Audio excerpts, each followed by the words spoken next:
अस्सलाम वालेकुम everyone, this is Imran Safdar. एक क्वेश्चन था जी कि क्या हम रमज़ान में क्रिटीन ले सकते हैं। देखें यार, क्रिटीन मैंने पहले भी बहुत दफ़ा एक्सप्लेन किया है कि कोई इतना बड़ा गोला बारूद कोई तोप नहीं है या कोई आपने मिसाइल नहीं खा लेना कि उससे बॉडी के अंदर पता नहीं क्या हो जाएगा। एक बिल्कुल नॉर्मल सी चीज़ है, एक नॉर्मल सा सप्लीमेंट है, छोटा सा इसका इफ़ेक्ट होता है।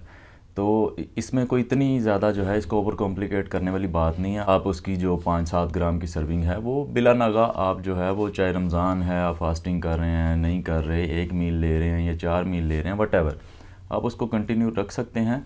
उसकी एक दफ़ा जब सैचुरेशन कंप्लीट हो जाती है ना बॉडी में, मतलब वो पूरे मसल्स में आपके जो है वो अच्छी तरह सैचुरेट हो जाता है कोई हफ़्ता 10 दिन में, तो वाटर रिटेंशन के हवाले से ज़्यादातर लोग पूछते हैं कि कहीं वाटर रिटेंशन तो नहीं होगी ज़्यादा।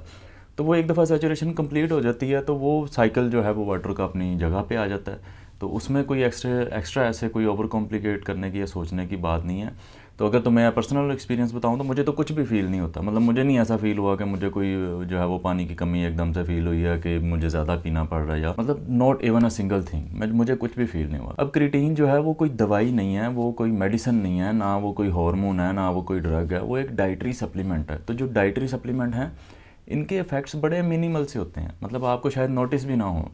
तो अगर तो आपको बड़ा ही लगता है कि यार पता नहीं क्या हो जाएगा, इससे किडनी उड़ जाएगी या कोई वाटर रिटेंशन हो जाएगी या मुझे जो क्रैम्पिंग होगी, तो आप ना लें, आप रमज़ान के बाद ले लें, नहीं लेना रमज़ान के बाद भी ना लें। तो मैंने हमेशा ये बताया कि कोई इतना सिग्निफिकेंट बहुत बड़ा इफेक्ट नहीं होता, वरना क्रिटीन लेकर लोग मिस्टर ओलंपिया के स्टेजेस पे पहुँचे हों। और भाई इधर ट्रेन ब्लोन की ड्रिपें भर भर के लोग लगा रहे हैं, उन्होंने कभी टेंशन नहीं ली। तो आप ये क्रिटीन की 5 ग्राम से जो है ना वो पता नहीं रमज़ान में खा लिया तो क्या हो जाएगा। तो आप जो है उसे किसी भी टाइम, चाहे सहर में या इफ्तार में, आप जिस टाइम पे मुनासिब समझें। अगर आपको लगता है कि मुझे कोई वाटर रिटेंशन होगी या मैंने, तो आप इफ्तार में ले लें, आपको थोड़ा एक बड़ा गैप मिल जाएगा, सहर तक आप पानी वगैरह अपना जो है वो पूरा पिएँ, बाकी ऐसा कुछ होने वाला नहीं है। तो अगर आप इन छोटी छोटी चीज़ों को ओवर कॉम्प्लिकेट करते हैं ना, तो ये जो ये एक नॉर्मल बिहेवियर है या नॉर्मल थिंकिंग है, अगर आप इससे बाहर नहीं आएंगे तो फिर आप एवरेज ही रहेंगे। ये एवरेज थिंकिंग है कि यार इससे वैसे ना हो जाए, इससे ऐसे ना हो जाए। अब जब आपने फॉर एग्जांपल कुछ अबव एवरेज कुछ आपने अचीव करना होता तो कोई चीज़ें कंप्रोमाइज़ भी करनी पड़ती हैं। हो सकता है आपको न्यूट्रिशन वाली साइड पे, हो सकता है मैं कोई मैक्रोज़ जो है उनको कंप्रोमाइज़ कर रहा हूँ, हो सकता है मैं माइक्रोज़ कोई कंप्रोमाइज़ कर रहा हूँ अपनी डाइट को एक मतलब वो एक छोटे से सर्कल में रखने के लिए, ताकि मैं इसी में सब कुछ पूरा करूँ, इसी में मेरा कैलोरिक डेफिसिट आ जाए, इसी में मेरा जो है वो प्रोटीन आ जाए, इसी में मेरा जो है वो सारा मामला जो मैंने एडजस्ट किए हैं। हो सकता है उसमें मैं फ़ाइबर कंप्रोमाइज़ कर रहा हूँ, हो सकता है उसमें मैं माइक्रो न्यूट्रिएंट्स कंप्रोमाइज़ कर रहा हूँ, हो सकता है मैं उसमें कोई मैक्रो भी कंप्रोमाइज़ कर रहा हूँ।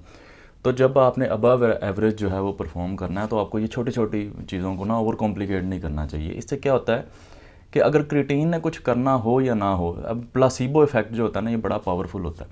मतलब एक वहम कि यार ये वहम वहम किसी चीज़ का पॉजिटिव साइड पे या किसी चीज़ का नेगेटिव साइड पे। अब एक्सपेरिमेंट्स होते हैं तो एक प्लासीबो ग्रुप भी बनाया जाता है जिसको कुछ भी नहीं दिया जाता है। फॉर एग्जांपल, एक ग्रुप को क्रिटीन दी जाएगी पानी में मिला के, एक ग्रुप को पानी में मिला के कुछ ऐसे ही बस वाइट सा कुछ मिला के दे देंगे। तो वो हो सकता है कि वो जो जो जो प्लासीबो वाला ग्रुप है उसको वाटर रिटेंशन ज़्यादा हो जाए। वो शुरू में एक प्लासीबो इफेक्ट 8-10 दिन के लिए या कुछ जो है वो इनिशियल फेजेस में होता है, तो हो सकता है आपको वो प्लासीबो, मतलब आप इतना वहम करेंगे ना तो आपको कोई ना कोई प्लासीबो हो जाएगा। आप समझेंगे फॉर एग्जांपल आपने बड़ा वहम करके जो है वो क्रिटीन ली है, तो आपको वाटर रिटेंशन फील होना शुरू हो जाए। या कई लोग क्या करते हैं, क्रिटीन लेते हैं, उसने उसको कुछ भी नहीं, वो बंदे को कोई फ़ायदा नहीं दे रही, लेकिन क्या है कि वो उसने फिर भी जो है वो ज़्यादा पुश कर रहा है जिम में, मतलब बहुत ज़्यादा अपने मतलब हो सकता है उसने नेक्स्ट वीक जो है 5-5 केजी ज़्यादा उठाना शुरू कर दिया, हो सकता है उसने पानी जो है वो बहुत ज़्यादा पीना शुरू कर दिया, हो सकता है उसको क्रैम्पिंग फील हो रही। तो ये मोस्टली जो है सप्लीमेंट्स प्लासीबोज पे चल रहे होते हैं। तो इतना ओवर कॉम्प्लिकेट आप जिस चीज़ को करेंगे ना, वो थोड़ा सा आपको, चाहे वो नेगेटिव साइड पे है चाहे वो पॉजिटिव साइड पे है, थोड़ा सा आपको जो है वो इफ़ेक्ट ज़रूर करेगी। तो बिल्कुल नॉर्मल है, आप रमज़ान में जो है वो बिल्कुल अपनी नॉर्मल रूटीन के साथ क्रिटीन ले सकते हैं। अगर आप अभी स्टार्ट कर रहे हैं तो भी स्टार्ट कर सकते हैं, अगर आप स्टार्ट नहीं करना चाहते तो रमज़ान के बाद कर लें। तो मतलब ऐसा कुछ जो है वो सिग्निफिकेंट कुछ नहीं है करने वाला। ये एक डाइटरी सप्लीमेंट है, कोई स्टीरॉयड नहीं है, कोई दवाई नहीं है, कोई ये मेडिसिन नहीं है, एक छोटा सा डाइटरी सप्लीमेंट है जो इसने आपको जो है वो कोई ऐसा बड़ा धचका नहीं देना। क्रिटीन के ऊपर मैं बहुत सारी डिटेल्ड वीडियोस बना चुका हूँ। अगर आप बिगिनर हैं तो मैं सजेस्ट करता हूँ कि आपको ट्राई कर लेना चाहिए, आपको पता चल जाएगा कि आपके लिए इफ़ेक्टिव है या नहीं है। अदरवाइज़ कोई मतलब मैजिकल सप्लीमेंट नहीं है। मिलते हैं नेक्स्ट वीडियो में। अल्लाह हाफिज़।